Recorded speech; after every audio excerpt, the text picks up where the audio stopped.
speed or clock speed of 3.1 gigahertz. So the point that I'm trying to mention here is, even though their operating frequency is like 1/10 of the present CPUs or GPUs, they are able to perform such complex tasks. So these neuromorphic systems do not require a very high frequency. That is the point which I want to highlight. And so, as I told, this bicycle has been fitted with 4 different neuromorphic chips. So one of the ICs is actually performing convolutional neural net, and that is being used for image processing and object detection. Then there is one CNN chip here, which is continuous attractor neural network, and that is basically being used for human target tracking. Then they also made one IC for SNN, which is spiking neural network, or the kind of neural network which is very close to the human brain. So even in human brain, the information passes in the form of spikes. So SNN is kind of, the most biorealistic, or the most kind of closest to the human brain kind of thing, a kind of neural network, and that they use for voice command recognition, because your voice command is distributed in spatial as well as temporal domain. So they have to use SNN for this, because SNN has very good performance over temporal as well as spatial distributed data. Anyways, so they also use this multi-layer perceptron, or MLP, for control, projection control, and all those things. So this was kind of just to kind of acquaint you with this field, that this is not something which is from sci-fi or something. People have already demonstrated these things, and it's at the cusp of semiconductor revolution right now. So let me talk about the neuromorphic ICs that we have, or the state-of-art neuromorphic ICs that we have as of now. So there are basically 3 variants of these neuromorphic processors, or neuromorphic ICs, that people have developed till now. The first one is the CMOS neuromorphic processors, which typically use digital systems. So the first example of that is Intel Loihi. It's a very, it made into the news recently. I mean, 6 months ago, there was a huge deal of news about Intel Loihi, and the kind of uh, operations that you can run on this Intel Loihi. This is purely digital. Then recently, I guess three months ago, IMEC and Global Foundries kind of fabricated a accelerator where they are using SRAMs in analog domain. I mean, SRAM is not only encoding 1 and 0, but it is also encoding some bits which are more than 2. So they have kind of used analog kind of SRAM to come up with an accelerator chip in their 22FDX technology. Then the second class of these neuromorphic ICs belong to hybrid CMOS non-volatile memory-based inference accelerators. So what they do here is, on top of this CMOS, which forms the front end of line, they also fabricate back end of line memories on top of them, and then they integrate it and perform these neuromorphic operations. So what are the examples, or what are the different ICs that people have developed? So the most common, or the most advanced kind of chip which people have come up with was actually developed in my group at UCSB, where we have got a 64x64 crossbar on top of CMOS, and there are 48 such crossbars. So there are like 48 into 64x64 RM devices in the back end of line, and in the front end of line we have CMOS. So above metal 4, we have like these RM devices which are being used for storage as well as for computation, and this CMOS, which is at the bottom of this chip, that is only being used for peripherals, I mean for interfacing with the real world. Then University of Michigan also came up with something similar, where they have like a CMOS, they have a CMOS core, processing core, and then on top of it they have passive RM crossbar array itself. Then True North of IBM was the first neuromorphic IC chip that they came up utilizing phase change memory devices. So they use something around 196, like 1.196 million PCM devices or PCM arrays in designing this True North chip. And HP has also got this dot product engine, where they have worked with this 1T1R array. So they have basically 3 of these 1T1R arrays in a chip, and they kind of perform these neuromorphic computations or vector by matrix multiplication using these 3 crossbar arrays, and they have these CMOS peripheral circuitries also. So this is all about hybrid CMOS non-volatile memory based inference accelerator. And apart from that, we also have very kind of exotic carbon nanotube non-volatile memory based computing primitives. So one of the example of that came from Stanford, where they kind of integrated carbon nanotube as the CMOS, and then on top of it they actually fabricated RRAMs as well. So here you can see that you have like carbon nanotube at the bottom, because carbon nanotubes are more easy to integrate in a 3D fashion. So they had carbon nanotube as the CMOS, and then on top of that, they kind of fabricated RRAM. And this kind of thing brings around 1000x kind of improvement in the system. and they basically used it for hyperdimensional computing. So hyperdimensional computing is also similar to how our brain operates. So our brain doesn't operate in terms of ones and zeros like in the digital domain. It operates in a hyperdimensional vector. So the vector sizes that basically our brain operates on is kind of in 10,000s or more than that. So this Stanford's HD computing system is one of the attempts to kind of mimic the way computation is being performed in a human brain. So with this kind of introduction to the state of the art of neuromorphic ICs and all, let me now start my talk and give you a brief overview of what I'll cover in this talk. So first, I'll talk about the artificial intelligence revolution and deep learning, which has been the driving force behind this artificial intelligence revolution.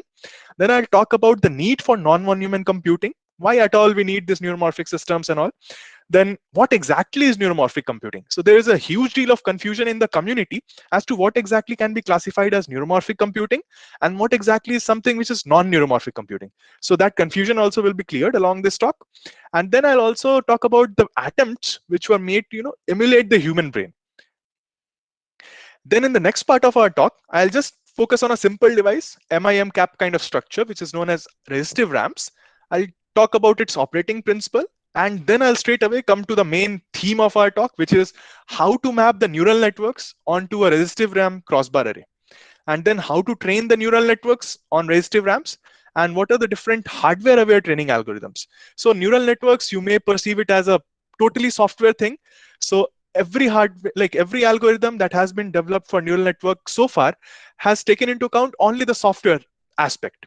But nowadays, with advent of these systems on which you can run even your neural networks, you can map your neural networks as it is, people have started coming up with hardware aware training algorithms. So I'll discuss about few of them in this talk, and then I'll conclude.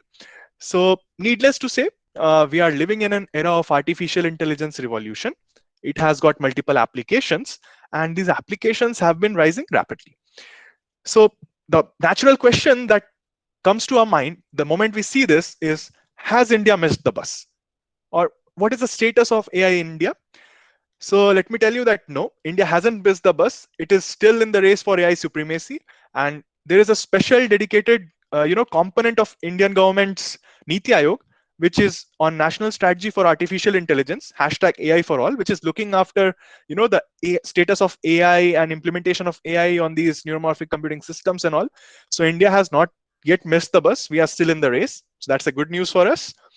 Then if you look closely, if you observe closely your surroundings and all, you'll find that these neuromorphic computing systems, or even these artificial intelligence primitives, they have kind of formed a part of our everyday lives.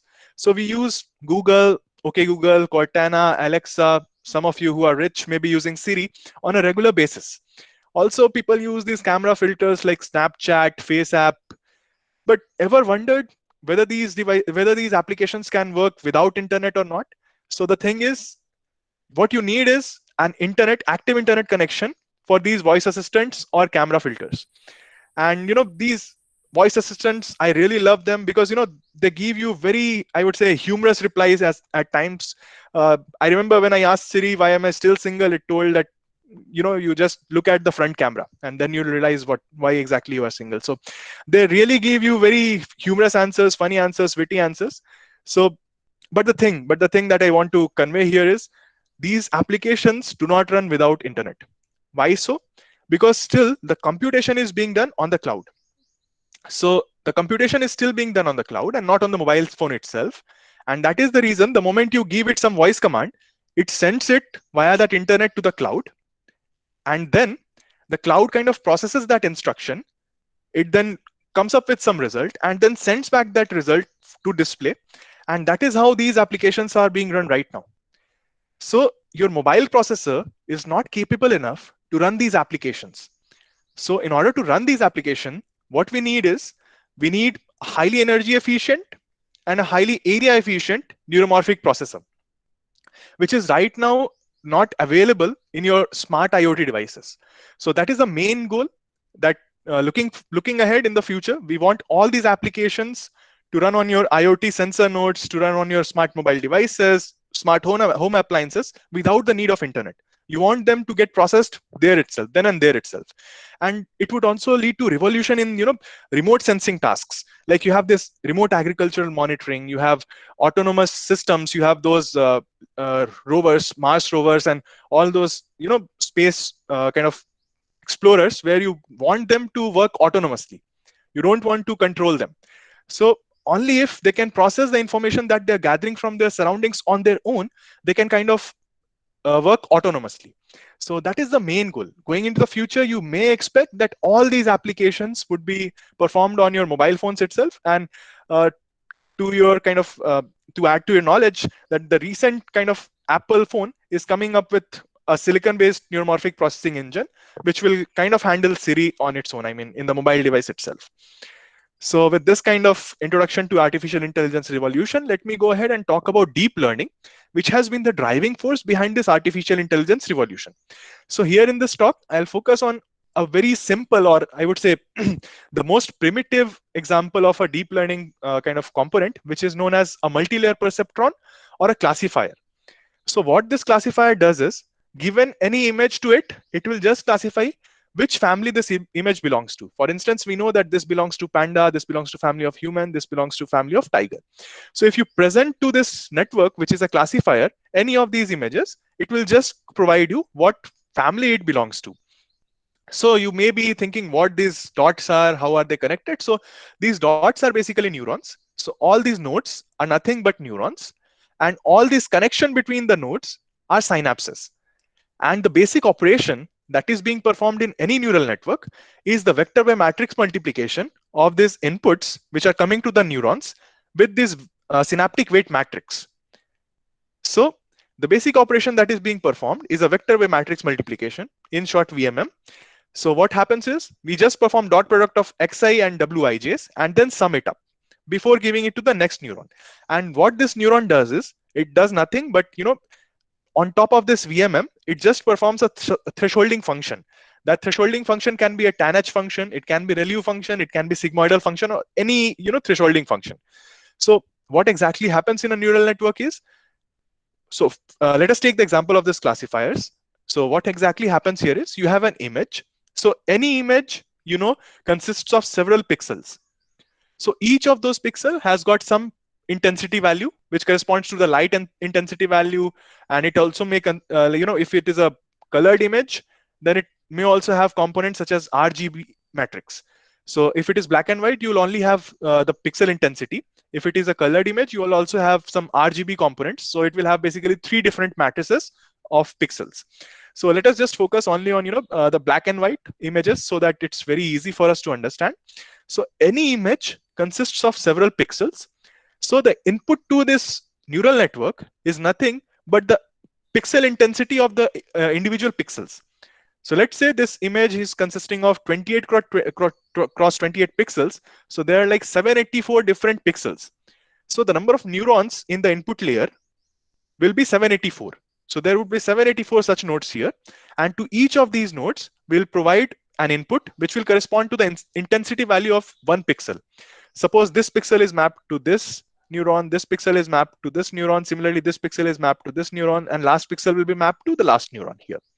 So this way, what we are feeding this neural network is a number which is kind of corresponding to the pixel intensity value. And now initially what we do is, we kind of randomly initialize these weight matrices. So the strength of these connections is kind of random initially. And then what happens in a neural network is called a forward propagation. So we feed a number to this input layer, and then these numbers will be multiplied with the synaptic weight matrix, which is kind of a random number initially. And then they will be fed to the next layer of neuron. This next layer of neuron, which is in between your input layer and the output layer, is called a hidden layer, just because it is between your input layer and the output layer. The more the number of hidden layers, more will be the accuracy of your neural network, because you will be able to extract more salient features of your image. Anyways, let's not go there. Let's just talk about how exactly things are propagating. So what happens is, you first divide this image into several pixels, you convert those pixel intensity into numbers, you feed these numbers to this input layer. And now these numbers are kind of multiplied by this randomly initialized synaptic weights, and then they are fed to the next layer of neurons, which I called as the hidden layer. before hidden layer, what is being performed? It's the vector by matrix multiplication of this pixel intensity values multiplied by the random synaptic weight matrix. And then what this hidden layer will do? It will simply perform a thresholding function like a tanh function or a ReLU function or a sigmoidal function. And then whatever output will come from here, that will again be multiplied by this synaptic weight matrix between the hidden layer and pre-output layer. So again, these inputs, which are going to the next hidden layer, will be multiplied by a randomly initialized synaptic weight matrix here.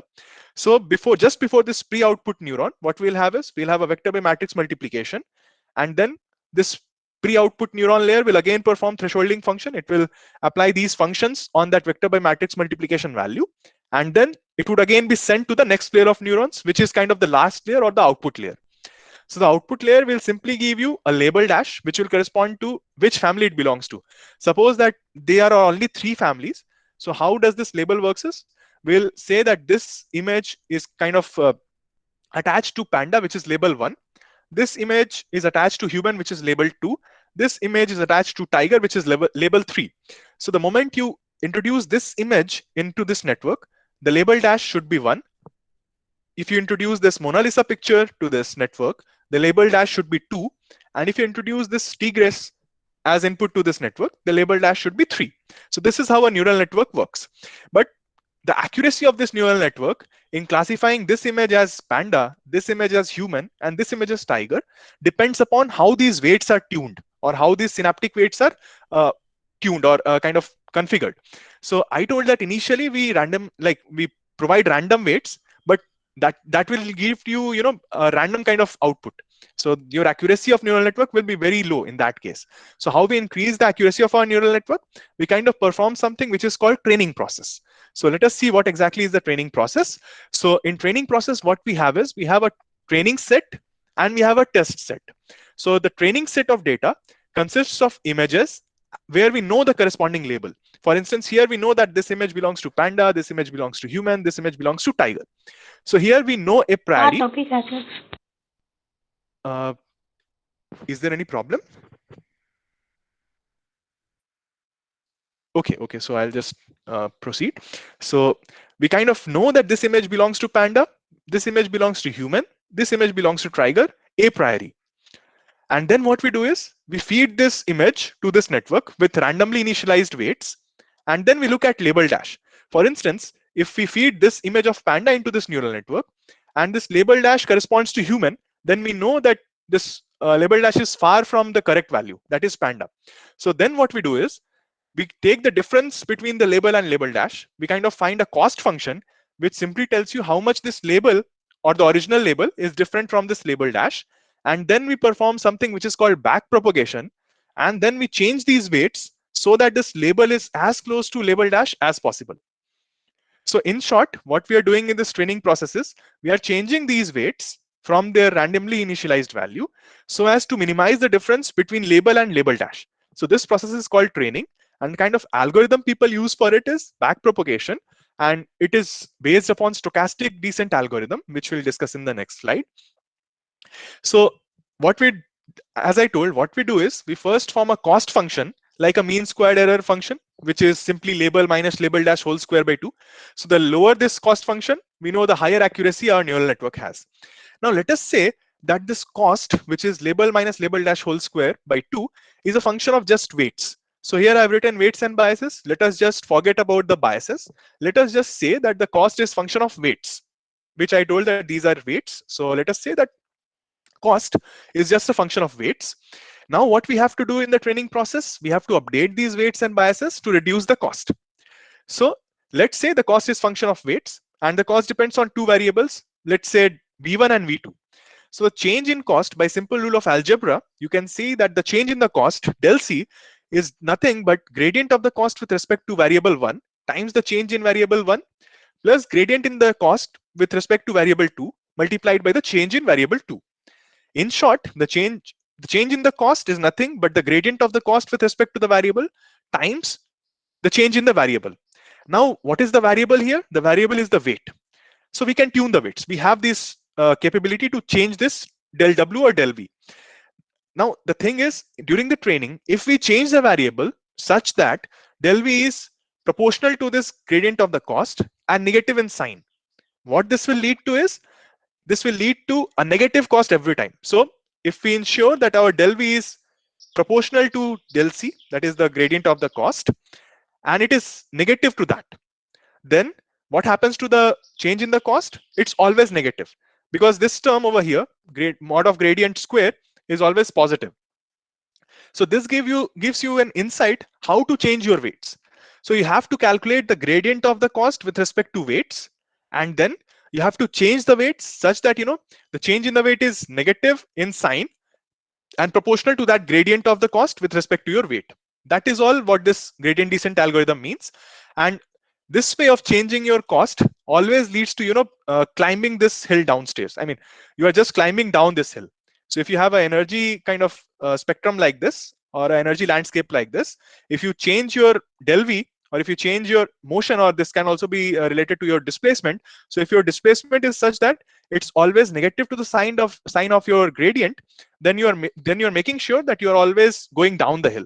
And that is what you want. You want your cost to be as minimum as possible, because it's representing the difference between label and label dash. So you want your label to be as close to label dash, and you want to reduce the cost as much as possible. So this is how your training algorithm of a neural network works. And once you have trained the network, then what you do is you kind of like put this neural network in the field, deploy it into the field, and then you perform what is called your forward pass or inference operation. So in the inference operation, what happens is, I told here that for the training set, we know the image and corresponding label, and then we compare label with label dash. But for inference, we do not know what family this image belongs to, and we leave it to our neural network to identify which family my image belongs to. So in that operation, what happens is, in inference, what happens is only forward pass is there. So what exactly happens? Even this image consists of several pixels, and those pixels have pixel intensities. Those intensities will be mapped as numbers to this input, then it will be fed forward. And we won't change these weights now, because they have already been changed, and we have already made our label very close to label dash by tuning those weights in this training process. So after this training process, we'll freeze those weights, we won't change them further, and we'll just allow these inputs at the we'll just apply these inputs to this neural network. We'll perform a forward pass. There will be these inputs will be vector by matrix multiplication will be performed here. Then this hidden layer neuron will perform thresholding function. Again, vector by matrix multiplication will be performed here. Neurons will perform thresholding function. It will be again vector by matrix multiplication will be performed here, and then we'll achieve some label dash. So this label dash would be corresponding to the correct label only if our network was trained appropriately. So let us see what happens when I show my image to this network. So it classifies me as panda. Maybe it's an impact of this lockdown and all, but the blooper is, any neural network identifies any image correctly only if it has been trained properly, only if you have correct set of these weights. And to your surprise, some of the neural networks which are present nowadays are even more accurate than the human brain for some application, not for all application. Our human brain is the kind of best kind of computing platform, because it shows you a remarkable efficiency for nearly all the operation. But for some of the operation, there are some neural networks which have already beaten human brain in terms of their accuracy. Now, another thing which is very interesting is, around 95% of Google's data center workload is now going into performing these applications involving this multi-layer perceptron or a classifier. So you can see that around 61% of the energy efficiency, or the deployed tensor processing units in Google's data center, goes on in performing multi-layer perceptron application, or identifying images. Then there are some other applications as well, like LSTM, which is used for finding spatial kind of or I would say semantic similarity between the inputs. Then there's also this convolutional neural networks, which are based on some filters, and they're kind of advanced version of these MLP, but their contribution to this overall data centers workload is pretty low. So the point that I want to bring to your kind notice is that these tasks, these neural networks themselves, consume around 95% of Google's total data centers workload, their total energy, and the energy consumed in this is more than one of the developing countries' total energy overhead. So that should be taken into consideration before going ahead with these applications, and making some hardwares for this. So with this, I would like to go ahead and talk about the need for non-von Neumann computing, on the need for dedicated processor for this kind of application. So this plot over here, it simply shows you the number of operations. By one operation, I mean one vector by matrix multiplication. So in one vector by matrix multiplication, first you multiply and then you accumulate. So you have like two operations in each of those vector by matrix operation, and that will definitely be multiplied by the number of bits or the number of vectors that you are kind of multiplying with the number of weights. Anyways, so at least two operations have to be performed in any VMM operation. One is multiplication and second is accumulation or addition. So this plot simply shows you how many such operations are performed in order to classify one image into a particular label. So you can see here that you require at least, most of the common neural networks that are being used right now, they require at least some 20 to 40 kind of giga operations. So 20 to 40 into 10 power 9 operations, or 20 to 40 into 10 power 9 vector by matrix multiplication, accumulate, add operations for, classifying just one image into some particular label. That is huge actually. So the kind of computational resources that these applications demand is very huge. And also the size of these circles kind of tell you the amount of memory or the amount of weights which you have to store in order to run these applications. So you can see that these VGG 16 or 19, which are very common nowadays, they require at least 155 megabytes of data, or 155 mega like weights, in order to perform well, or in order to give you some particular accuracy. So you can see that these operations are not only compute intensive, that is, they require a lot of computational resource, but they're also memory intensive. So the field has grown, and the field has grown not only because of these advanced algorithm and data sets that people came up with, but also because of the powerful commercial GPUs that people developed in order to run these applications. So if you want to run these applications, the best avenue to use is a GPU. But still, there are some limitations with the GPU. What? Let us discuss that. So this kind of shows you NVIDIA Turing, which is the most advanced form of GPU, which comes from NVIDIA. It performs 8.1 tera multiply accumulate operation, or vector by matrix multiplication, while consuming 36 watts. Now, if you look at your mobile phone, the kind of battery that your mobile phone has is hardly, 5 volts or something, and the maximum current that you can draw out of it is maximum 1.2 amps. So the kind of power that is available in your mobile battery is only 6 watts.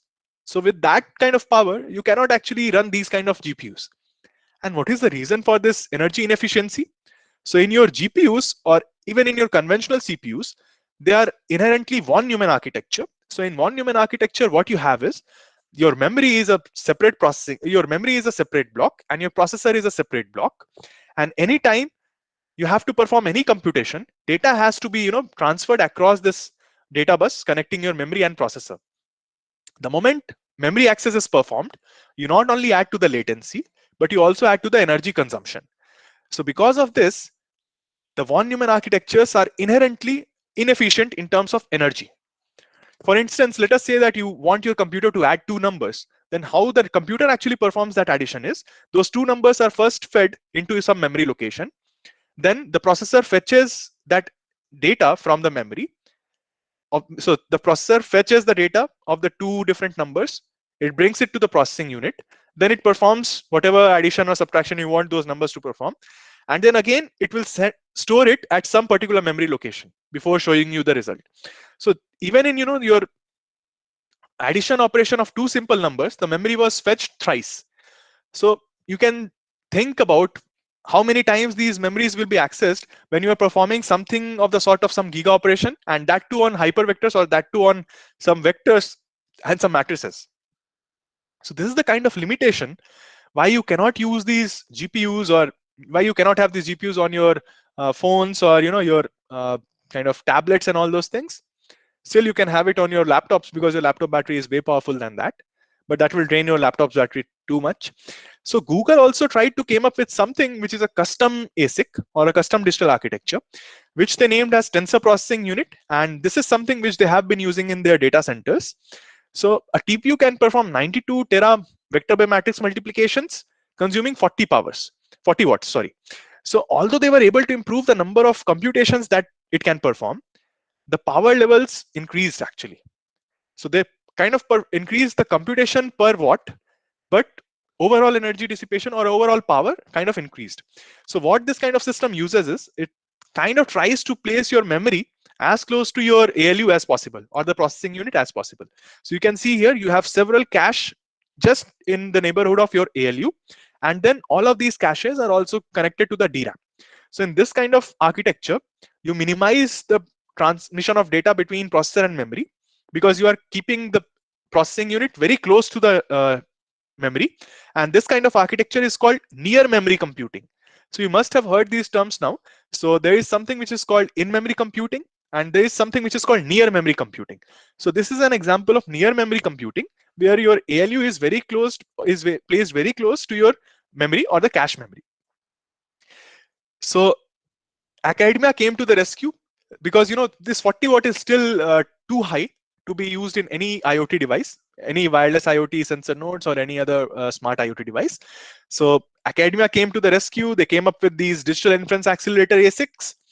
So there were several instances of digital inference accelerator ASICs. For instance, there was this UNPU from uh, KAIST in India.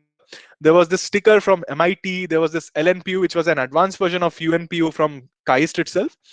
Although these kind of digital inference accelerator ASICs use several kind of tricks like voltage scaling during runtime, or even exploiting sparsity in the neural networks, but the efficiency that they show, the energy efficiency that they show, is still very low as compared to the human brain. I mean, if you compare their energy efficiency as compared to the Google's TPU, you will find that the energy efficiency of TPU is 0.43 teraops per watt, while that of UNPU or LNPU is kind of 10 times higher, approximately 10 times higher than the digital TPUs. But still, it's very low as compared to the human brain. And also the problem with digital inference accelerator ASICs is that a kind of digital inference accelerator, since it is ASIC or application specific IC, so if an ASIC is made for running one of these algorithms like VGG or ResNet or Inception, then if you run some other algorithm on that ASIC, it won't give you same level of energy efficiency. So there's no flexibility that these digital inference accelerators provide you.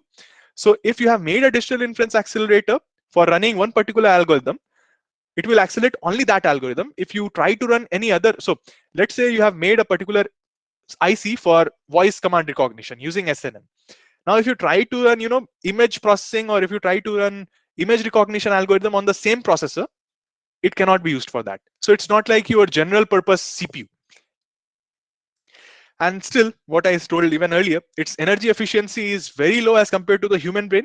So here the energy efficiency is in some point something teraops per watt, and the energy efficiency of human brain is 10 power 6 teraops per watt.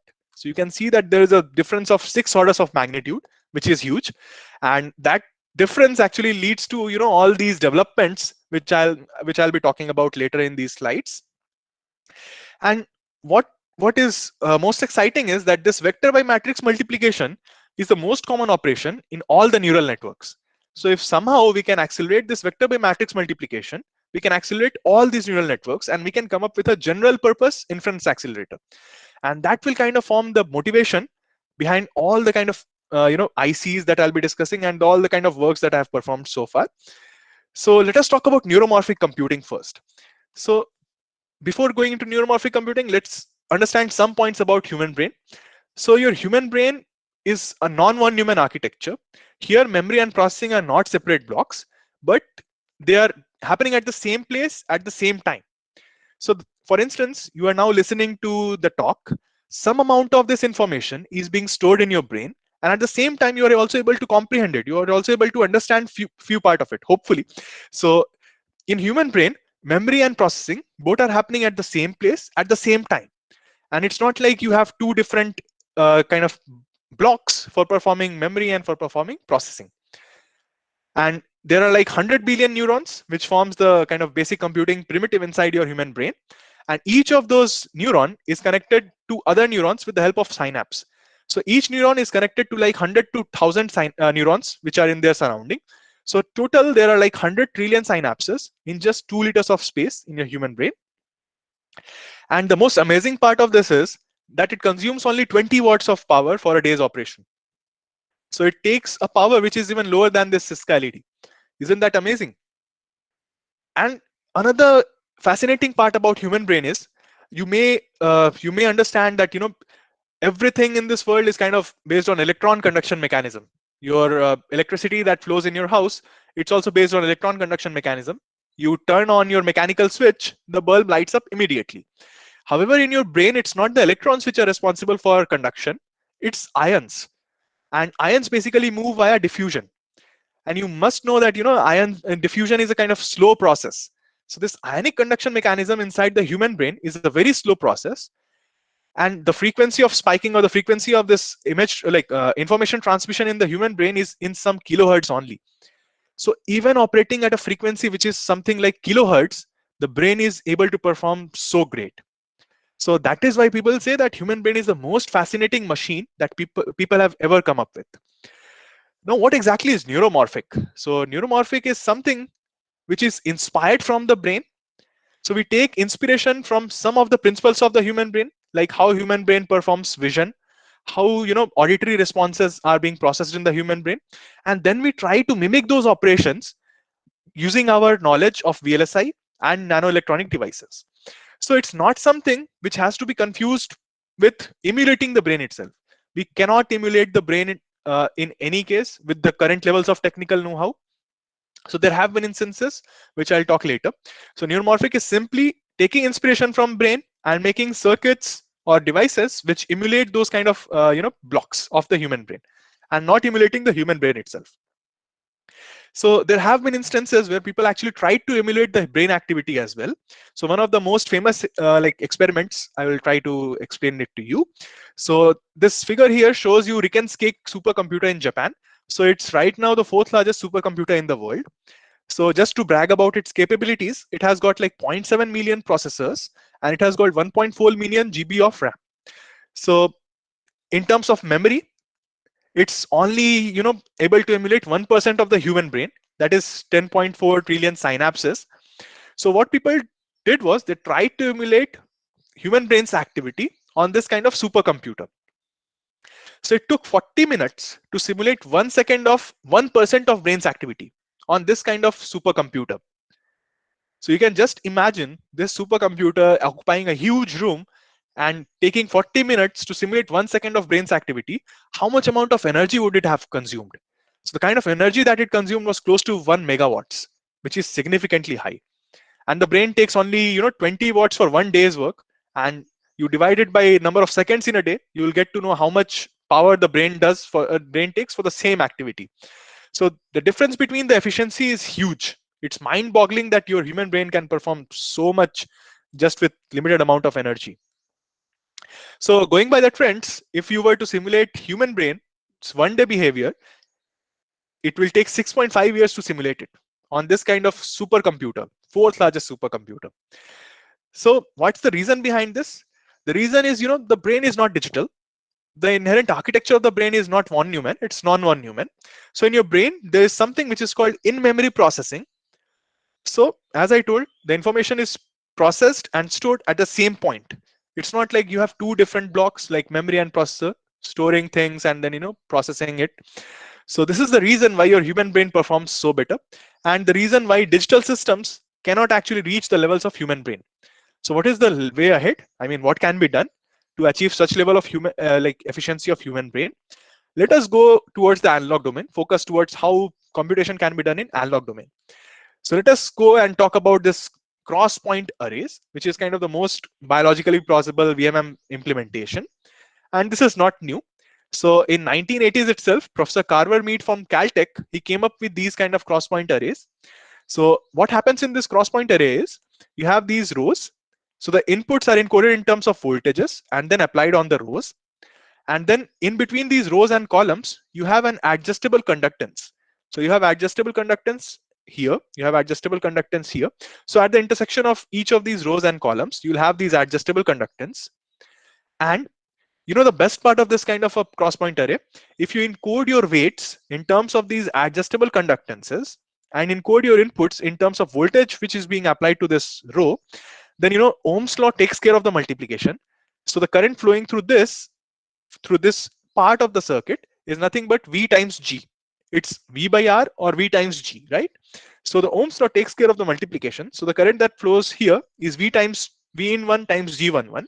Then the current which is flowing through here is V in 2 times G12 plus this V in 1 times G11. Kirchhoff's law takes care of the addition. So the overall current which flows through this column is nothing but summation of V in 1 times G1. So this way, you are actually able to perform vector by matrix multiplication if you are encoding your inputs in terms of these voltages and weights in terms of these conductances. So this is how vector by matrix multiplication can be realized using simple physical laws such as Ohm's law and Kirchhoff's law on a circuit. The only point that we need to have is these adjustable conductances. They should be able to take a continuous set of values because they are mimicking weights, and weights have to be tuned in order to improve the accuracy of neural networks. So these adjustable weights have to be tunable conductances whose weights can be tuned in a continuous fashion. Also, you can see that here it's a non-von Neumann architecture. Here memory and processor are not separate blocks. So weights are kind of stored here in the form of these adjustable conductances, and even the processing is done here itself. So you apply a voltage, you get a current which corresponds to the vector by matrix multiplication. So processing and memory both are co-located, coexistent here, and that is why the architecture also is non-von Neumann. However, the problem that people faced was that there was no such efficient adjustable cross-point device until recently. So what happened recently was that in 2008, my postdoc supervisor, Dr. Dimas Strukov, he came up with these missing memristors. And they are kind of two-terminal adjustable conductances whose conductance can be varied to any value between a minimum value and a maximum value. So it was only with the advent of these memristors in 2008 that this field again gained a lot of importance, because from 1980s to 2000s this field was relatively dormant because of these conductances were not readily available. There was no such device which could mimic this kind of adjustable conductances. After 2008, with the advent of this memristors, with the advent of fabrication technology, with the invention of these memristors, people were able to perform these applications very easily, and that is how this field gained importance again. So in this talk, I'll be discussing about one such adjustable conductance, which is RRAM. So RRAM is nothing but a MIM kind of structure. So it's a MIM cap, metal insulator metal kind of structure, in which an insulator is sandwiched between two layers of metal. And you can change the state of this insulator from conductive to non-conductive just by applying a particular voltage on top electrode. So this way you can change the resistance of this kind of system by applying electrical pulses. So that way it becomes really beneficial for us, because what we want essentially for our adjustable conductance, we should be able to tune the conductance value, and at the same time your device should act like a resistor. So both these properties are satisfied here.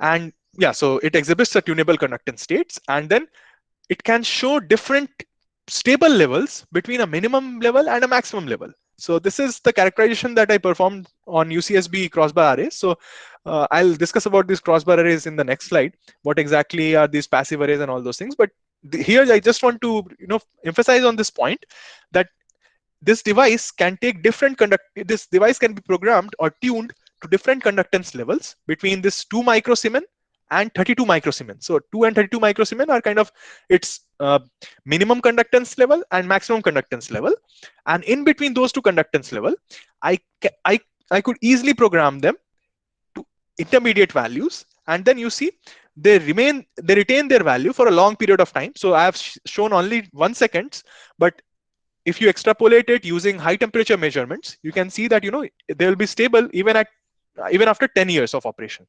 So this is how these devices are one of the most promising approach for implementing these adjustable conductances for neuromorphic computing. Now let me talk about these resistive ramps. So as I told before, these resistive ramps are famous also.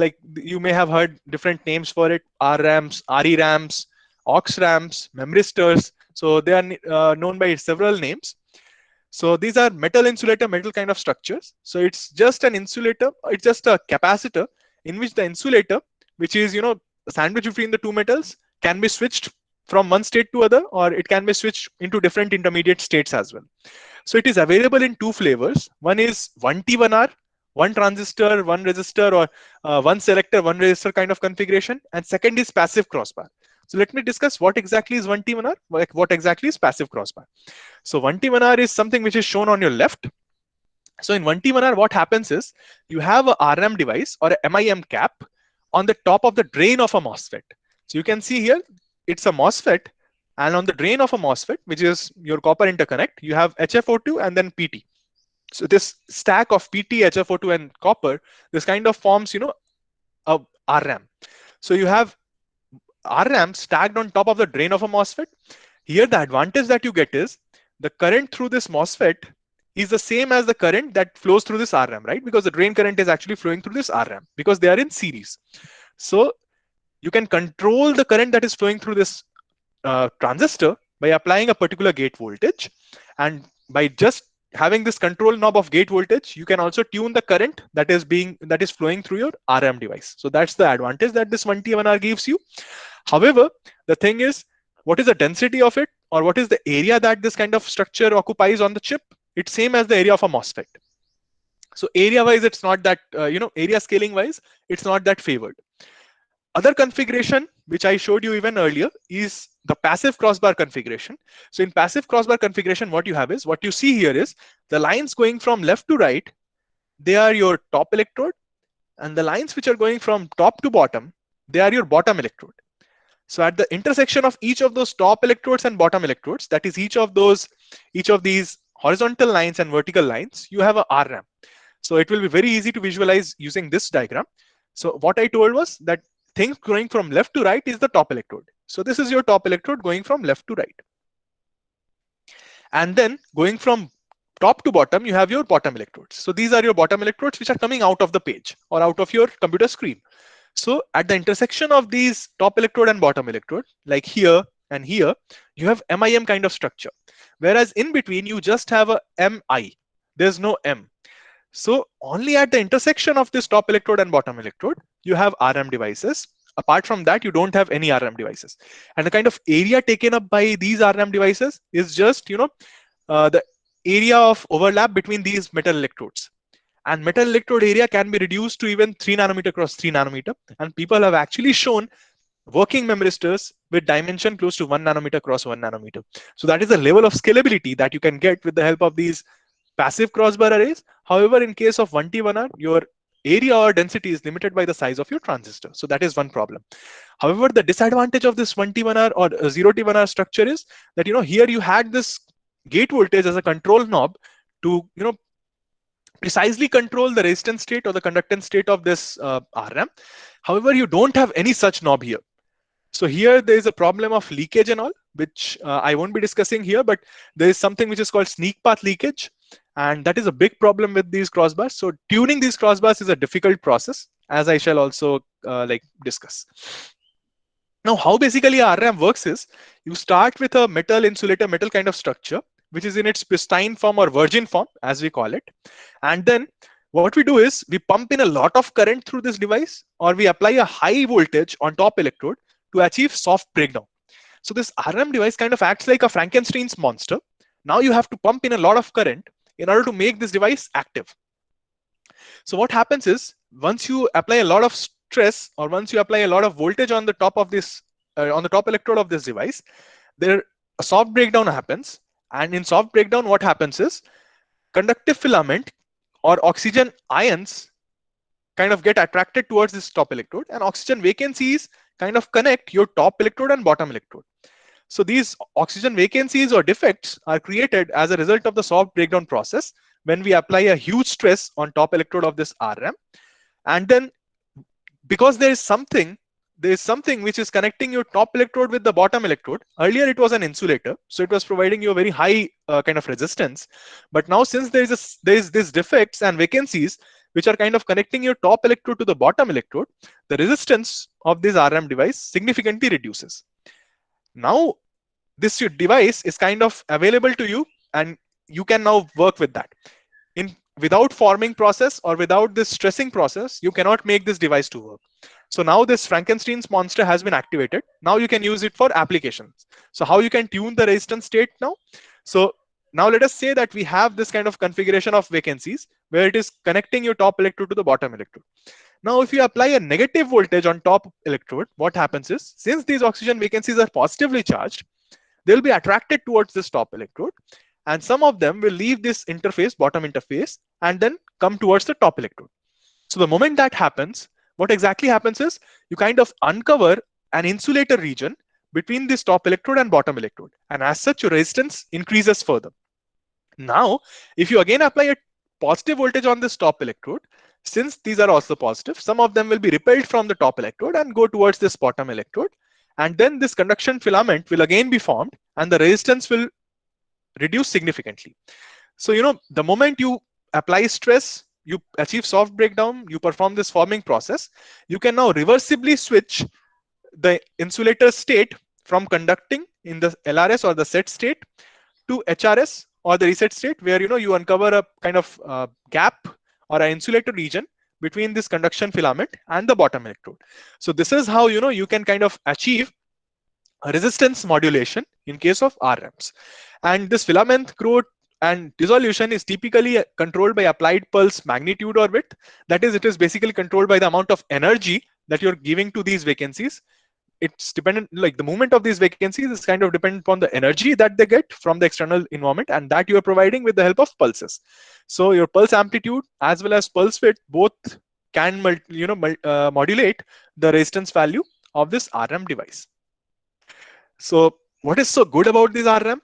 So it's extremely scalable. As I told, that 3 nanometer cross 3 nanometer has already been exhibited, and also people have shown 1 nanometer cross 1 nanometer RMs recently. So it's something which can be scaled to the scaling limits, I would say.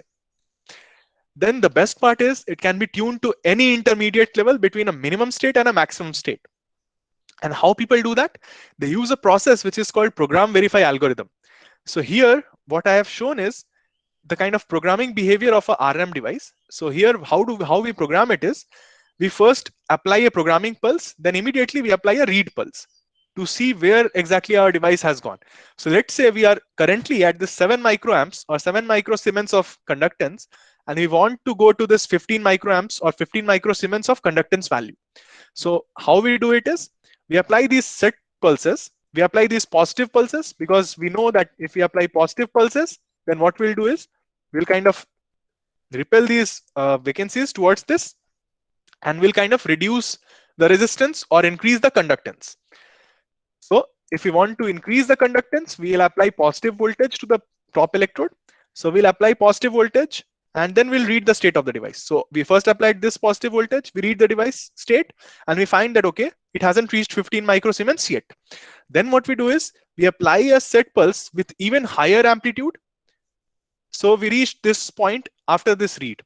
So we know here that we haven't reached 15 microsiemens yet. So what we do is we again apply a pulse of even higher pulse amplitude. And then during that process, after that, if we read, we found that, okay, we kind of overshooted that value and we reached a conductance state which is even higher than 15 microsiemens. So now what we need to do, we need to reduce the conductance or increase the resistance. So what we need to do for that, we need to apply negative voltage on the top electrode. So we start applying negative voltage, then we again read the state, then we again apply a higher negative voltage, then we again read the state. So this kind of increasing staircase kind of waveform is given just to approach the desired state with minimum number of pulses, because in each pulse you are kind of giving some amount of energy to the device, and you want the energy that you take from the supply to be as low as possible. So this is just to increase the convergence. So after this third pulse, after the application of the third pulse, we again read the state of the device and we found that, okay, now we have reached this 15 microsiemens and now we can work around this. So this way you can tune the conductance state of this device to any intermediate level that you want. And this is the most kind of most advantageous aspect of these RM devices. However, it's just happening because of the displacement of these vacancies in this conduction filament, and this is not a very well controlled process. I'll come back to that later in the next slide. So this basically shows you how I have kind of programmed my RM device. So this crossbar, this kind of here shows you RM crossbar. So there are like 20 RM devices here and 20 RM devices. So it's like 20 cross 20, total of 400 RM devices. So each of these squares correspond to one RM device. So I basically took one smiley face, converted its pixel values to intensity, and then I kind of mapped those intensity values, those numbers, to resistance values. So dark is the maximum intensity, that was kind of R off for this RRAM, and white was the least intensity, and this was kind of the R minimum or R on for this RRAM. And then I programmed these this smiley face onto my RRAM device in form of conductances. So whatever was intensity here was programmed to a conductance value or a resistance value on my hardware, on my RRAM crossbar array. So you can see that I was able to do a good job. You can identify that I was able to copy this entire smiley by programming into my hardware. Also, you can see that there's a mole on the face of this smiley. This mole is not exactly a mole, but this was a device which was not working properly. So this was stuck at HRS or the high resistance state, and I wasn't able to tune that. So these are the difficulties which come while tuning your RRAM, and it took me 4 days to do that.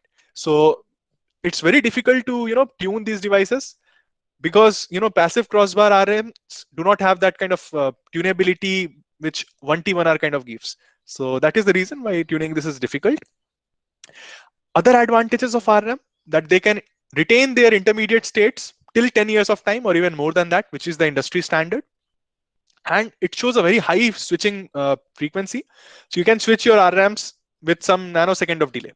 So that also is a very great opportunity. Now let me talk about the challenges. So far we have been discussing about the good things about RRAM, but more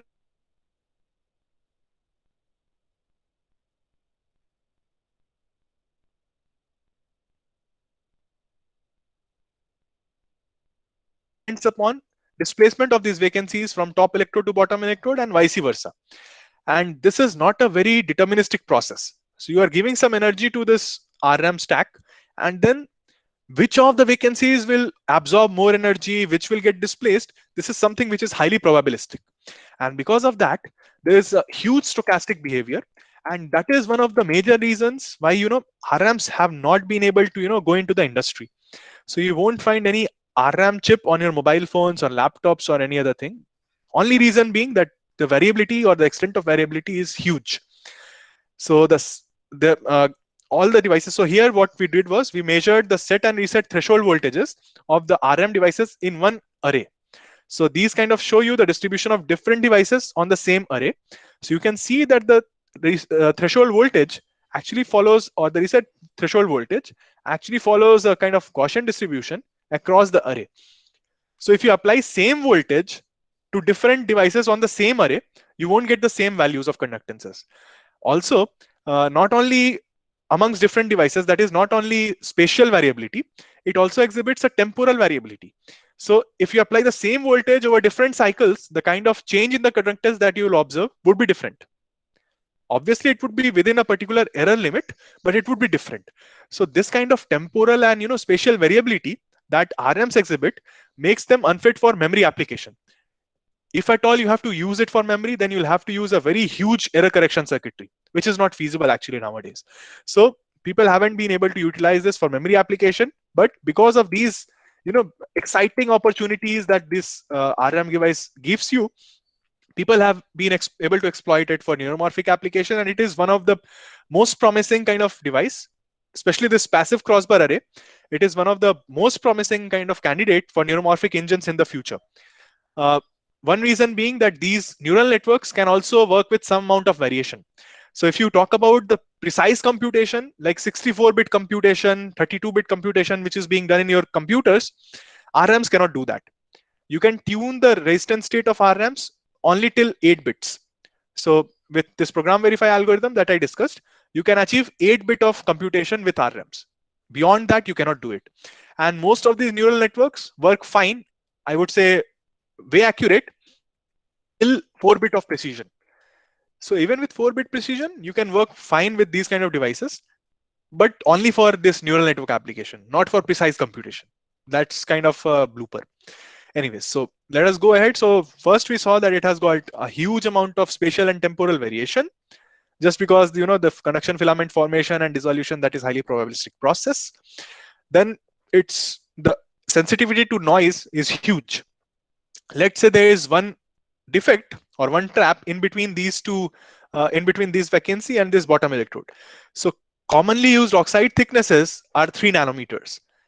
So in 3 nanometers, let us say that 2 nanometer is already taken up by these vacancies, and there's a gap of 1 nanometer over here, and there is a defect in this 1 nanometer. Now this defect can, facilitate trap assisted tunneling and do all sorts of, miserable things or mischievous things. And because of that, there's a huge noise, especially RTN, which comes into picture when working with these kind of devices. Also, there are current fluctuations, which is varying between cycle to cycle. So what happens is, see, I am applying only one particular voltage to this RM every time, and I'm just sampling the current or measuring the current through the device in 10 different cycles. So it's only one device, and I'm applying this voltage waveform 10 times, and I'm getting different, current waveforms each time. So this is just because, this conduction filament formation or dissolution, it's also it's different in different devices, but it's also different when you are using the same device and sampling it again and again, or cycling it again and again. So this leads to a huge amount of, temporal variation. These variations, although, they are detrimental for memory application, they can be used for something which is called hardware security, and which is one of the active areas of research which I'm also pursuing. So I utilize this reset current fluctuation for generating random numbers, and yeah, that was one of the applications which can be done utilizing, these non-ideal effects of RRAMs. So now let us come back to the main theme of this talk, which is how do we map neural networks onto hardware. Now we have enough background information to, understand how exactly neural networks work, how exactly RRAMs work. So now let us come back to this proper theme of the theme of this talk. So here I'll be talking about a bilayer neural network. What I mean by a bilayer, it is only having two layers. There is an input neuron layer, there is an output neuron layer. There are 10 input neurons and there are 3 output neurons. And then what I'll be talking about is a ex situ training. So what exactly is a ex situ training? Ex situ training simply means that you have trained your network on software. I mean, all the neural network simulations were performed in the software. You obtained the set of weights from software, and now you are just converting those weights into particular value of conductance and then programming your RRAM to those particular conductances and then performing neural network operation. Anyways, so ex situ training simply means that you are performing neural network simulations in software, not on the hardware. The training is performed there, I mean in the software, but inference will be performed in hardware itself. So there are two components, right? As you remember from our previous discussion. First was training, second was inference. So training is done on the software with the help of Python or MATLAB, and inference is done on the hardware in this kind of ex situ training. So now let me go ahead and discuss about this ex situ training in detail. So here the data set that we took, so there it was image and corresponding label. Here also it's image and corresponding label. So these different forms of these different images correspond to Z with one flipped pixel value. Here I flipped this pixel value, here I flipped this pixel value, but all of these kind of show you Z. Then all of these data sets here kind of correspond to the class of V. All of these data set here correspond to the class of N. So this is the ideal case, and this is with one flipped pixel. So this is the kind of training data that I used for, train my neural network in software. Now, once I trained this neural network in software with this kind of data, with these number of input neurons, with these number of output neurons, and how I was giving inputs. So this was a 3x3 binary image, right? So either the pixel is black or it is white. And then how the inputs were applied. So inputs were applied like this. Corresponding to this image intensity, I applied some voltage onto this neuron. Corresponding to this image intensity, I applied some voltage which is proportional to this pixel intensity, and so on. So in the software, I took this training set, I took this neural network, I performed network simulations, I came out with certain values of this weight matrix, which will give the best sort of accuracy. I mean, which will help us identify if any one of this image is given to the network, it will classify that, okay, it's Z. So the first neuron corresponds to Z, second neuron corresponds to V, third neuron corresponds to N. This is how the network has been configured and trained in the software. Now, how do we map it onto the hardware? So the mapping is fairly simple. So the weights in the software, what we did was we took it between 0 and 1. So since it's between 0 and 1, we can use this simple kind of expression to convert that into value of conductance. So just for a sanity check, let us see whether this equation works fine or not. So if the weight is 0, you put here 0, your conductance is G min, which is perfectly fine. And if the weight is 1, your Gij is something which is G min plus 1 times G max minus G min. So G min cancel and you have G max. So when the weight is 1, your conductance is maximum conductance. When the weight is 0, your conductance is the minimum conductance. And for all the in-between conductance value, this expression works perfectly fine. So now we know what exactly is the conductance corresponding to a particular weight value, and the weight value we have already obtained from the software simulations. However, there is a trick here. So the weights in software can vary anywhere between -1 and 1. We were here considering only 0 and 1, but the weights can be negative as well in the software domain. But conductances or resistances can always be positive. I mean, if you're not talking about negative differential resistance or the negative capacitance FETs, usually we work in terms of positive conductances, positive capacitances, positive resistances in your electrical engineering at least. So this lands us into a problem. The weights can be negative, but conductances are always positive. So the question is, how do we handle or map negative weights? Since we are doing this on the hardware, and on the hardware we always have a positive conductance, how do we do that? So there, what comes to our rescue is the differential scheme. So what happens here is, instead of encoding weight as a single wij, like a single gij, what we do is we break all the weights into positive part and the negative part. Now if the negative part is higher than the positive part, the overall weight is negative. However, the individual wij plus and wij minus components are positive. And then what we do is we take out the current or the vector by matrix multiplication corresponding to the positive part, and also we find out the kind of vector by matrix multiplication corresponding to the negative part of the weight. And then what we do is we just perform subtraction at the end. And this subtraction is very easy to perform with the help of op-amps. So instead of doing this wij times vi only for one particular wij value, if we have weights which are negative as well, what we do is we break this weight matrix into two subparts, one encoding positive part of the weight, one encoding negative part of the weight. And both are positive numbers. And how do we kind of realize negative weights? We kind of increase the wij minus component, and because of this subtraction, this wij effectively becomes negative. And then we have two subneurons for each neuron, one of them calculating the positive part of the vector by matrix multiplication, one of them calculating the negative part of the vector by matrix multiplication. And at the end of the day, the overall vector by matrix multiplication is kind of difference between the two currents. The best part about this differential scheme is if there is a kind of common noise which is feeding both these kind of columns, then it effectively gets cancelled.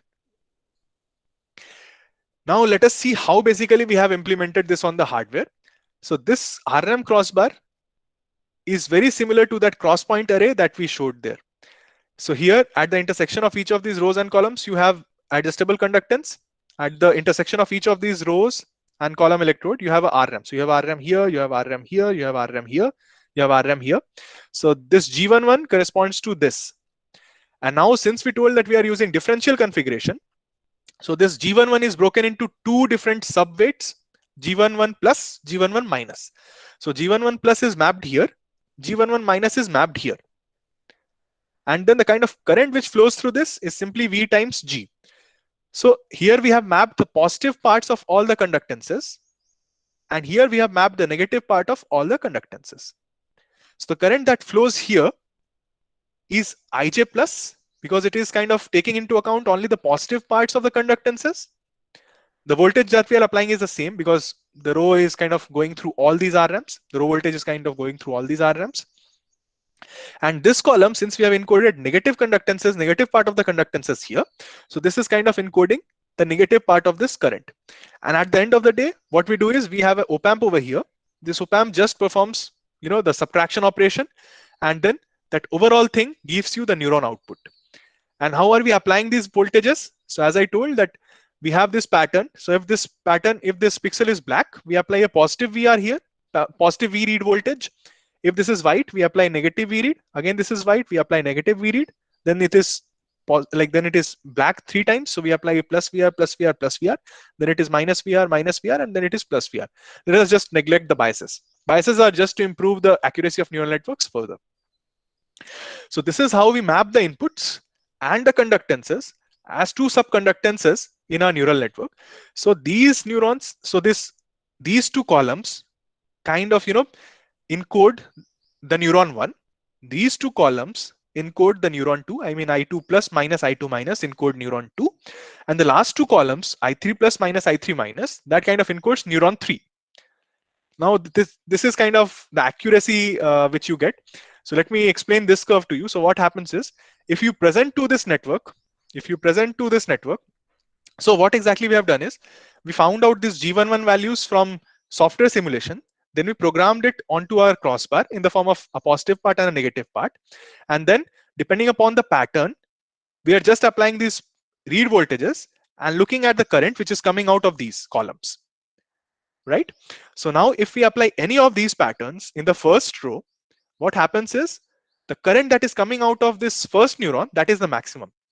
You can see over here.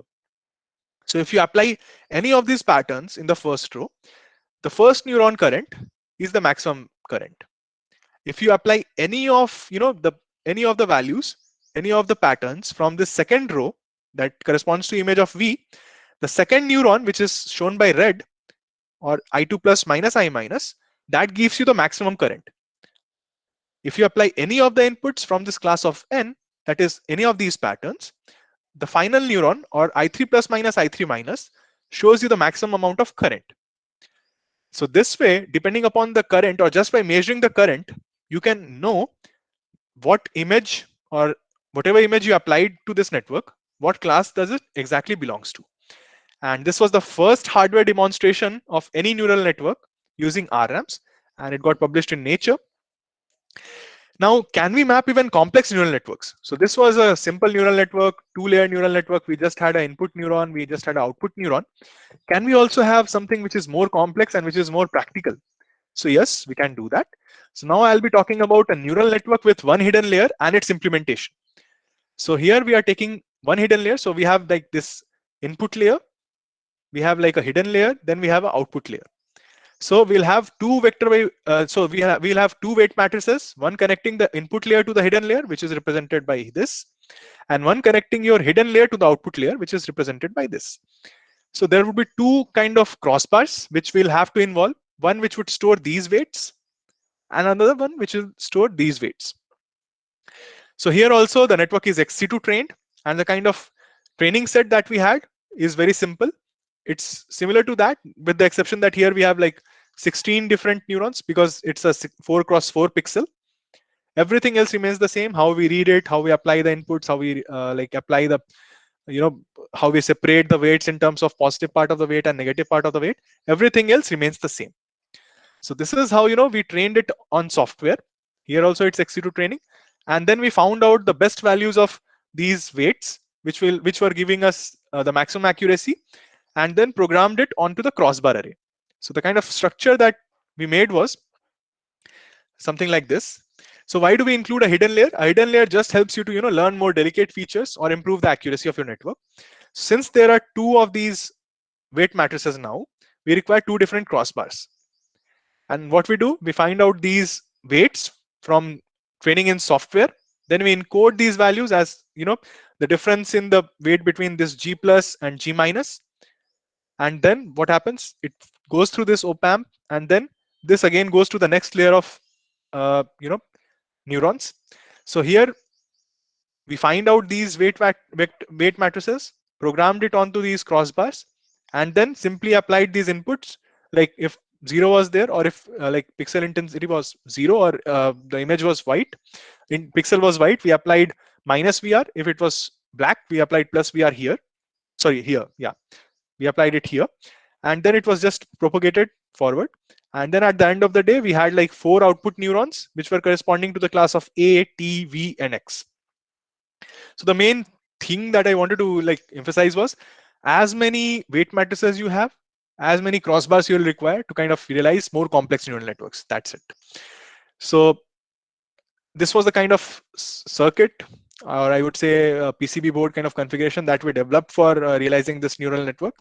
So these are two crossbars which are wire bonded and then applied to this, and this was being run by B1500 with a switch matrix. Anyways, I won't get into the details of how we were programming this and all.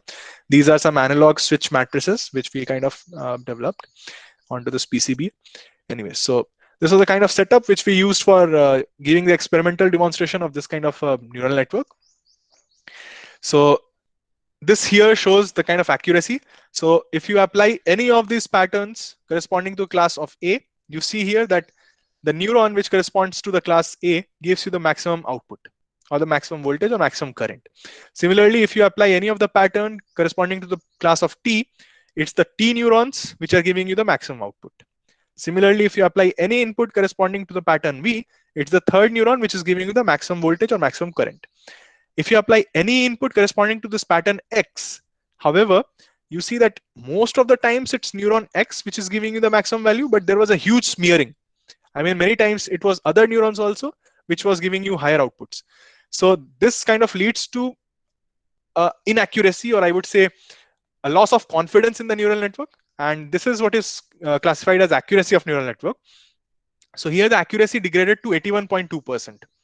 So we were only able to achieve accuracy of 81.2% while classifying these simple data sets using our hardware neural network. So now, so far we have been discussing about how to map neural networks when we know the exact value of weights using software simulation. Or so far we have been discussing about ex situ training. Now let us also discuss something about this in situ training, or where we train it then and there on our chip itself, on our devices itself, rather than taking help of software. So the basic operation till now I have been focusing on it, that is vector by matrix multiplication. Let us talk about training in some detail. So let us say that let us talk about this neuron J in layer L of a neural network. So the input to this neuron is nothing but vector by matrix multiplication of the weights of the previous layer and the input which is coming from the previous layer. So if the input is xi L minus 1, which is being fed to these neurons, they'll be multiplied by this wij L and then fed to this neuron J in layer L. And then what this neuron will do, it will simply it will apply a thresholding function like tan h or rel u or sigmoid, and then pass this yj to the next layer of neurons. So this is what exactly happens in a neural network. Let's say we have a daemon sitting at this neuron J in layer L, and what this daemon is doing is it's trying to help us, and it is changing this value of yj, which is nothing but the vector by matrix multiplication at input of this neuron by del y. So how will the cost change? Cost will change simply by the rule of algebra. Change in the cost will be gradient of this cost with respect to this vector by matrix multiplication times the change in the vector by matrix multiplication which this daemon is purposely doing. Now, if you kind of decompose it into several parts, you'll find that this gradient of the cost with respect to the vector by matrix multiplication gives you some sense of error. How? Let me tell you. So this gradient of cost with respect to your vector by matrix multiplication is called the error in neuron J. Why so? Why is it called an error? So let's say the gradient is too high. I mean, the value of this dc by dyj, or the value of this gradient with respect to vector by matrix multiplication, is too high. Now, if you change this del yj by even a small amount, your cost will change by a huge amount, which simply means that your network was not optimal. Your cost was not close to its optimal or the minimum value, because just by reducing the del yj, you are kind of getting a huge reduction in the overall cost. So it was not at its minimum value. Also, if your value of gradient is very low, then no matter how large you make this del y, the overall change in del c would be small. So a large gradient simply means that the network was not close to its optimal value, and hence there was a large error in the network. So that is how it gives you a heuristic sense of error, that if this gradient is large, network is not close to its optimal value. If the error is low, however you change your del y, the network is already close to its optimal value and the cost won't change further. So the network is already well trained. That is what this gradient gives you. And that is why it is called an error. So this gradient of cost with respect to the vector by matrix multiplication is called error. Now, if you decompose it into several components using simple chain rule, what you'll observe is this gradient with respect to weight is nothing but gradient with respect to this vector by matrix multiplication into the gradient of this vector by matrix multiplication with respect to weights. And that comes out or simplifies at simply the multiplication of the error times this previous input. And if you remember from our discussion of stochastic descent gradient algorithm, that we want to change our weight in such a way that the sign is negative to the gradient of the weight and it is proportional, the magnitude is proportional to the gradient. So this is the gradient of the weight. How we can calculate it? We can calculate it by finding the gradient of the cost with respect to the vector by matrix multiplication, that is the error, multiplying it with the previous input. So this is typically how you calculate the gradient of the weight. You calculate this, then you change your weight in such a way that it is negative of the sign of this and it's proportional to the magnitude of this. That is how it is done in software, and that is how it will be done on the hardware as well. But let us see what are the complications or what are the artifacts of the hardware which will prevent us from doing that. So now let us talk about hardware aware training, in situ training, or where we train the network on the hardware itself. Instead of training it on software and bringing those weight values, mapping it onto the hardware, what we do is we are changing the weights inside the hardware itself. We are training the hardware itself to recognize all these things. So the change in the weight is simply given by error multiplied by the previous input that we derived in the last slide.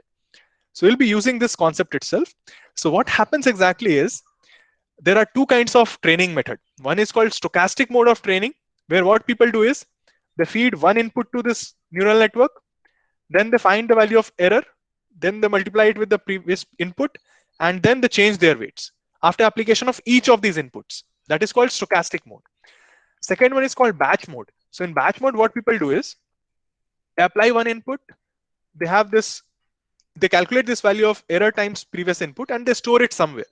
Then they apply the other input, then they again calculate the value of error and input corresponding to that particular input and they store it somewhere. And at the end of the day, they take average of that error multiplied by xn minus 1 and then they change the overall weight depending upon that. And obviously this will give us a higher accuracy because here the change in the weight is proportional to all these processes, all the inputs. Whereas in the stochastic mode, you are applying one input and then changing the weight. So the change in the weight will favor the detection of that particular input. But for all other inputs that you are going to apply, it may even be detrimental. So stochastic mode kind of gives you a lower accuracy, but here you do not have to store all those values of en and xn somewhere. That's an advantage. So memory wise, memory allocation is low here, but the accuracy is something which you compromise with. So it's like VLSI, other principles of VLSI, there would be trade-offs. So here also there is a huge trade-off. So now let us talk about different learning rules which are hardware friendly. So one of those learning rules is the Manhattan learning rule. So what this simply means is, see, every time we have to calculate the value of error, that is the gradient of the cost with respect to the vector by matrix multiplication values, then we have to store this value of xn somewhere, that is input, then we have to multiply it, and then we have to change the weight corresponding to this. So this kind of thing, that is computation of this gradient, multiplication of this with input, requires a lot of resources, and it also requires a huge peripheral circuitry in order to coordinate that in circuits. So what people came up with is, they told that we won't be computing this precisely. I mean, we are not interested in getting the exact value of this en times xn, but we are just interested in the sign of this gradient. If the sign is positive, we'll increase the weight by some amount. If the sign is negative, we'll reduce the weight by some amount. And that amount is also fixed, not variable, which depends upon the gradient value. So this is how they kind of simplified the lives of hardware designers. So this rule is called Manhattan rule.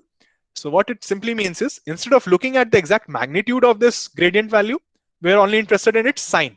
If it is positive, we increase the weight. If it is negative, we reduce the weight. That is how we perform it. So depending upon the sign of weight, we apply a pulse of fixed width and duration, and that changes G by a fixed value. So if we need to increase the weight value, we have to increase the conductance. We apply a positive voltage to the top electrode and we perform a set operation. If we have to reduce the weight, then we have to reset it, and then we apply a negative voltage on the top electrode, and then we reduce the conductance. So this is how we train the network, hardware network. So this is your RM crossbar.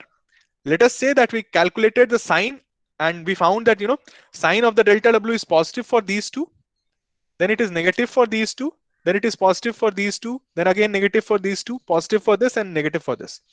So we can also, parallelly increase the weight of several different crossbar, several different RM devices. How we do that? Let's say we have to increase the weight of this, and this RM. So these are located here, here, and here.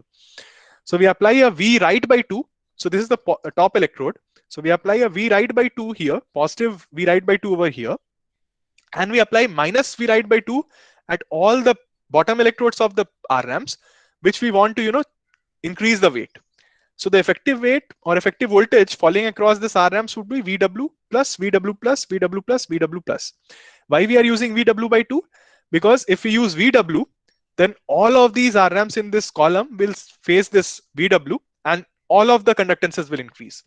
When going with this VW by 2 approach, VW by 2 programming approach, we are allowing, only VW by 2 to fall across these RM devices where we want to reduce the weight. And as such, we are minimizing the neighboring disturbance effect. So this is how we kind of, increase the weight. So we apply VW by 2 here, we minus VW by 2 here. And then we first identify from the sign which weights we want to increase, which conductances we want to increase, and which conductances we want to decrease. And then we apply corresponding voltages, and then we train it accordingly. However, the variability issue that we discussed at that time, that different devices have different threshold voltages. So if you are applying one voltage to all the devices, the amount of change in the conductance would be different for different devices because the threshold voltage is different. And that is leading to a degradation in the accuracy, because we want to tune the weight. We want to increase all the weights by a fixed amount, which this update rule says.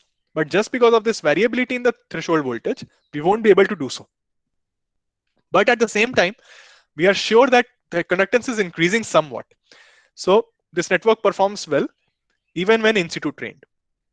So this is constant amplitude training, which is also called Manhattan rule. We can also have a variable amplitude training.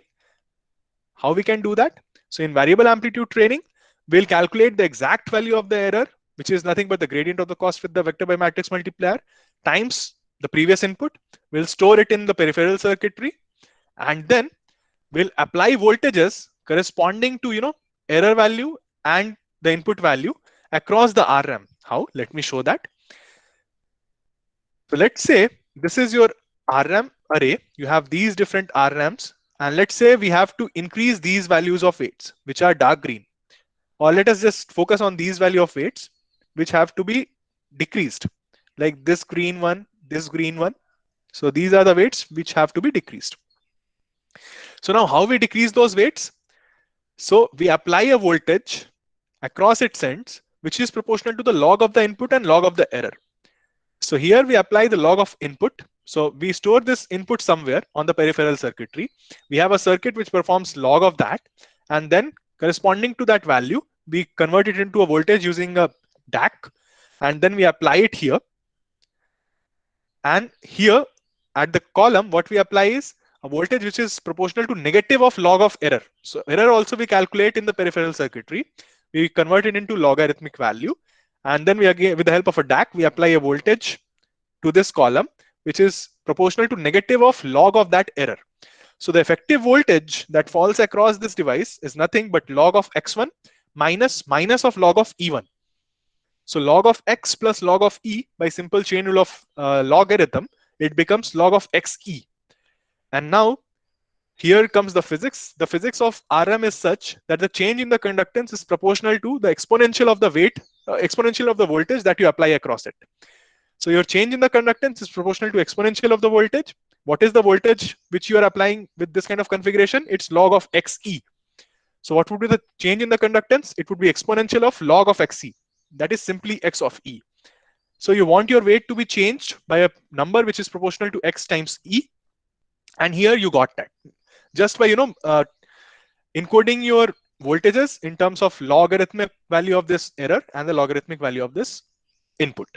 So this is how you can even perform variable amplitude training on your hardware. And we also compared the different accuracy values while performing ex situ training, that is training in the software, and training inside the hardware with the help of Manhattan rule and the variable amplitude training. So you can see that the variable amplitude training actually surpasses even the software level accuracy. So this was something which was really amazing. And in the future, you can see that, these variable amplitude trained neural networks can surpass or reach the energy, like reach the accuracy levels of software. But right now, that's not the case. So with that, I'd like to conclude my talk. So needless to say, I mean, this field is evolving rapidly, and there's an opportunity for everyone, be it circuit designer, device designer, system architects, algorithm developers. This field has something for everyone. So we need new devices, new adjustable conductances with high endurance, less variation, less nonlinearity, and so on. We need some circuits which can, exploit these devices and use it for some good application. Then we need architectures which can take these circuits, which are designed using these novel non-volatile memories or transistors, and use them as their vector by matrix multiplication kernels at the architectural level. We also need algorithms like this Manhattan rule or this variable amplitude training that I showed just now for hardware friendly design, because so far this field was focused on software and implementation of these algorithms on GPUs, FPGAs, custom ASICs. But now with the advent of these kind of systems where you can map individual components of neural networks directly onto the hardware, things would become really different. And so you need algorithms for hardware friendly design as well. The problem, or the thing which has been hindering this field from developing a lot or from its practical application, is this accuracy problem. So the current accuracy on large data sets such as MNIST or CFAR, so right now the data set that I used was only 3 kind of patterns or 4 kind of patterns, which is very primitive. You never encounter such kind of neural networks for any practical application. So for practical application, where you have a large data set such as MNIST, CFAR, or any other data set, the accuracy of these neural networks, hardware neural networks, is very small. It's very poor. So it is perceived as a poor classifier within the machine learning community. So if any neural network hardware is giving you a accuracy less than 95% on MNIST, the ML community says that it's worth discarding. You should not even go for it.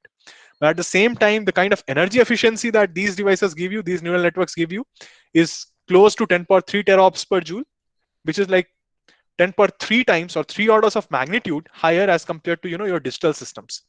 So it corresponds to improvement in your battery life by 3 orders of magnitude. You can imagine how much efficient that would be. And what's the target, or what's the kind of I would say final goal of this research? We have to make a exaflop processor. We have to reach the energy efficiency levels of human brain. So with that, I would like to conclude my talk. Thank you so much, everyone, for boggling your neuron and synapses during this talk. Any suggestion, questions, or feedback would be highly appreciated.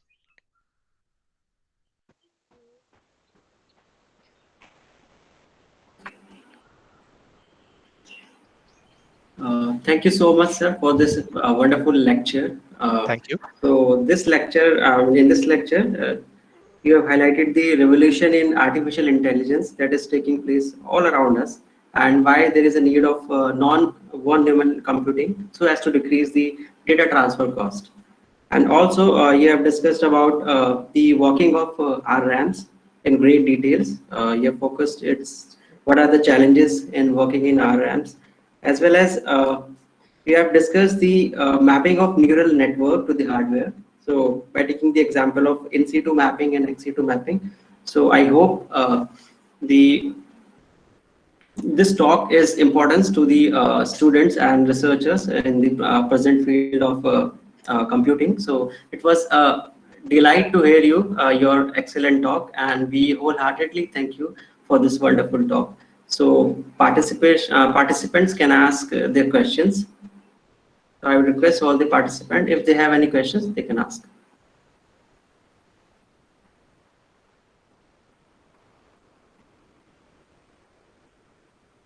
If there is no question further, then we can close the session here. Okay. And thank you everyone for attending this session. So tomorrow we shall meet up again at 11 a.m. Thank you. Thank you so much for inviting me. Thank you, sir. It's a pleasure.